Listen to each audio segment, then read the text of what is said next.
In this last unit of our biomedical ethics course, we'll be moving from what some people call bedside issues to issues having to do with the institutions that make up the healthcare system in the United States. And we will be thinking about the relevance of the moral principles that we have been using throughout this course to an analysis of that healthcare system. It is important for you to recognize that bedside issues are framed by the institutional and systemic context in which you will practice your profession. For better or worse, the situations you face, the parameters in which you will make professional decisions and even ethical decisions will be profoundly shaped by institutional and systemic realities. Implicit, therefore, is the idea that you will practice your profession, you will interact with your patients in both institutional and systemic contexts. As a healthcare professional and as a citizen, you share responsibility for that system within which you will work. It'd be interesting for each of you to go back and look at the ethics code related to the particular profession for which you are preparing.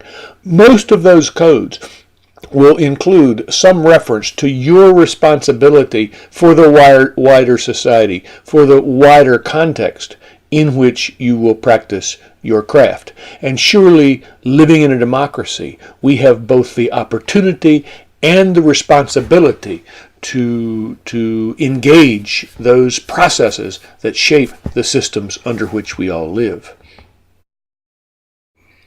Let me suggest as well that if I am right, that these moral principles we've identified apply to all people and to all people equally. If I am right, that they define the respect that we owe to every other human being, then our attempts to influence the systems under which we live through the processes that a democratic society provide for us should be guided by a concern that the needs and the rights and the welfare of all human beings are addressed by those systems.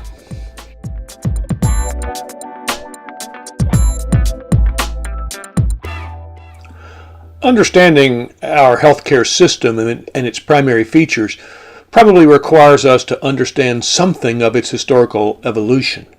Marcia Angell, a professor at the Harvard School of Medicine, a senior lecturer in the Department of Global Health and Social Medicine, has identified three distinct periods in the healthcare system in the United States. The first period, up to World War II, was a period in which patients paid doctors directly for the limited services that they provided up to that time. There was no third party, no intermediary between the patient and the doctor. Like many other commercial or professional relationships, patients met with doctors and paid the fees that they charged directly. Now, after World War II and through the 1980s, what's called a third-party payment system based on fee-for-service developed through insurance. More and more, healthcare insurance was an employment benefit, and the government provided more and more health insurance paid for through taxation. Medicaid for the low-income people, and of course Medicare for the elderly. Since the 1980s, we have been, according to Angell, in a new era, the era of cost containment, where third-party payment moved from a fee-for-service basis to what has been called managed care.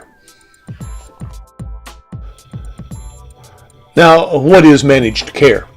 Mappas de Gracia defined it this way: a carefully organized and integrated system of healthcare delivery that is designed to control costs through a variety of cost containment strategies.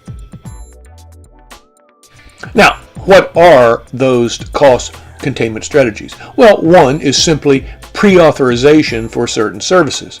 So I go to the doctor, and rather than the insurance company simply reimbursing the doctor for whatever services, whatever tests, whatever therapies the doctor recommends, the doctor's office will have to check with the insurer, whether that be a private insurance company or the Medicaid or Medicare system, whether or not that service will be covered.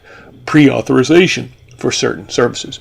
A possibly more significant cost containment measure is where third parties, insurance companies or the government, agree to pay only specific limited amounts for specific services related to particular diagnoses based on data from studies across large populations that determine what specific services and therapies a patient needs based on his or her particular diagnosis. Developed first by the federal government as an attempt to control costs in the Medicaid and Medicare programs, was a system that's come to be referred to as diagnostic-related groups.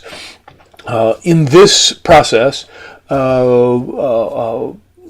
cases are classified into approximately 500 different groups of diagnoses, and based on research data, the third-party payer determines that persons in that group need these particular services and not others. And their reimbursement then is determined not by the particular services provided, but by the diagnostic group into which the patient falls. This is a way of making sure that doctors and patients aren't just deciding to, in a sort of individual ad hoc manner, what services and therapies they want to attempt. Rather, particular services and particular therapies only are paid for depending upon the diagnosis of that particular patient made by the doctor. Related to DRGs is the negotiation of fees between insurers and healthcare providers and healthcare organizations like hospitals, negotiated fees for the services provided, for the medical services provided. So whereas in the past, insurance had been paid based on fee for service, a doctor would simply send a bill and the insurance company would pay for it. Now, under this process, fees for particular services are negotiated in advance. A final cost containment mechanism with which you should be familiar is what are called capitation plans. At one time, these were thought to be the key for controlling healthcare costs in the United States, thought to have a great deal of promise. Under capitation plans, healthcare professionals and healthcare organizations are paid not per each service they provide, but rather paid based upon the number of people to whom they provide service. So they get a specific amount of money based upon simply how many people they serve. Now, this drastically changes the incentives. Under the typical fee-for-service arrangement, or even under limited plans that have limited payments for particular services, the incentive for professionals and for organizations is to provide more treatment. The more treatment one provides, the more services one offers, the more one is reimbursed. But under capitation plans, one begins with a pool of money based upon how many people you are providing services for. And your profits, your income, if you will, is determined not by how much service you offer, but how little, because the less you spend, the more you will have left over at the end of the day as profit or income.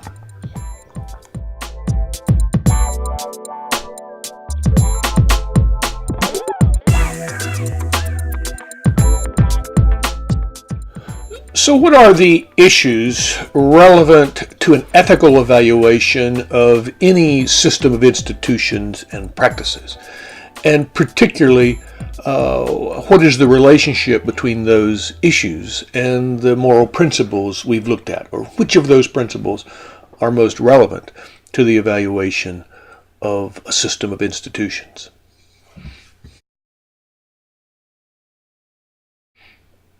Obviously, it would seem the first question to ask of any system is, does it effectively and efficiently promote human well-being?